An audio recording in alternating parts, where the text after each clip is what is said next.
கொஞ்சம் சத்தமா பேசணும். பூத் கமிட்டி எவ்வளவு முடிச்சிருக்கோன்னு கேக்குறீங்களா?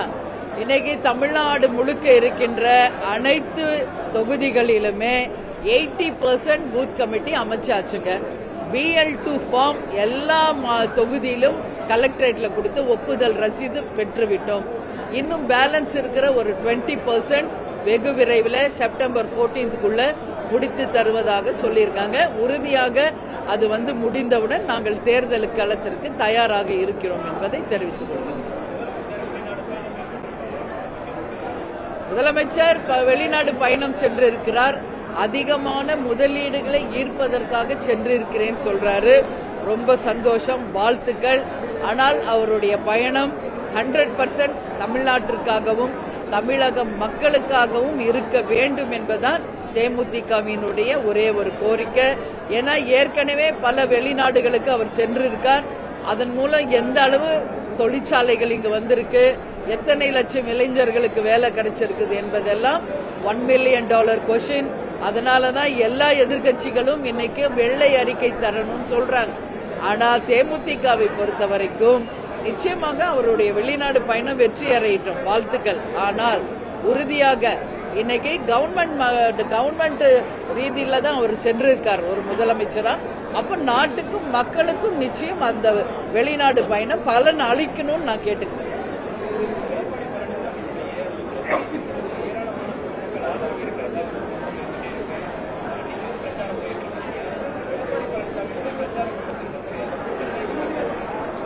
இது அவங்கவுங்க கட்சி சார்பா அவங்கவுங்க நடத்துற ஒரு கூட்டங்கள். எல்லாருமே இங்க வாழ்க்கையில ஒரு நம்பிக்கையின் பேர்ல தான் எல்லாருமே உழைச்சுக்கிட்டு இருக்காங்க. அது யாராக இருந்தாலும் அடுத்து அவங்க கட்சி ஆட்சிக்கு வரணும், அடுத்து அவங்க நம்பி இருக்கிறவங்க எல்லாரும் கட்சியில பதவியில வரணும்ன்றதான் இங்க எல்லார் கட்சியினுடைய அஜெண்டா. அதுல மாற்று கருத்து இல்ல. அவர் ஒரு நாளைக்கு 3 தொகுதி முடிக்கிறாரு. அந்த வகையில அவருடைய பயணம் இருக்கிறது. எங்க பயணம் எங்களுக்கு சம்திங் டிஃபரெண்ட். நாங்க கழக நிர்வாகிகள் தொண்டர்களை சந்திப்பதும் பிறகு கேப்டனுடைய ரத யாத்திரை மூலம் மக்களை சந்திக்கிறோம். ஏதாவது ஒரு மெயின் ஏரியால ரத யாத்திரை ஊர்வலம் வரும். அதற்கு அப்புறம் ஒவ்வொரு வில்லேஜ் முதல் கொண்டு நாங்க நேரடியா போய் தேர்தல் நேரத்தில் வேட்பாளர் கூட போய் பிரச்சாரம் செய்யறது மாதிரி ஒரு தொகுதி முழுக்க ஒரு நாளைக்கு நாங்க போய் பிரச்சாரம் பண்ணிட்டு இருக்கோம். அடுத்த கட்டம் வேட்பாளரோடு செல்லும் பொழுது அது இன்னும் பெரிய அளவுல பலன் அளிக்கும். எதுங்க?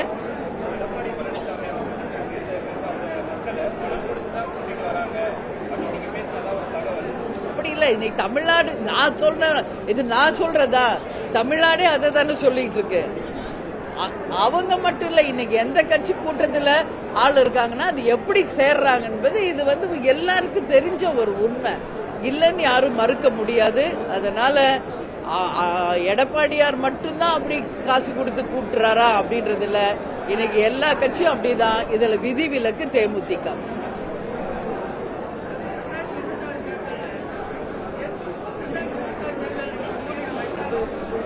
கண்டிப்பாக நான் என்னன்னா எல்லாமே இப்ப நம்ம சொல்ல முடியாதுங்க. யாருடன் கூட்டணி, எத்தனை தொகுதிகள், யார் வேட்பாளர் அப்படின்றது எல்லாமே ஜனவரி 9 கடலூர்ல நடக்கின்ற மாநாடுக்கு பிறகு பத்திரிகையாளர்களாக உங்களை எல்லாரையும் தலைமை கழகத்தை அறிவிச்சு அதிகாரப்பூர்வமாக உங்களுக்கு நாங்க அறிவிப்போம். அதுதான் உண்மை. நாங்க இப்ப நாங்க போட்டிடுறோமா அவர் போட்டிடுறோம் அது எதுவுமே இப்போ யூகங்களின் அடிப்படையில் நாங்க எப்பவுமே பதில் சொல்றது இல்லை.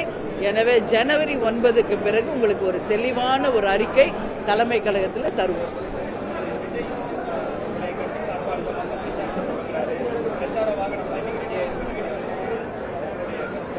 வாழ்த்துக்கள், வாழ்த்துக்கள்ங்க. ஓகே, நன்றி நன்றி, வணக்கம். எல்லாம் சாப்பிட்டுட்டு தான் போகணும்.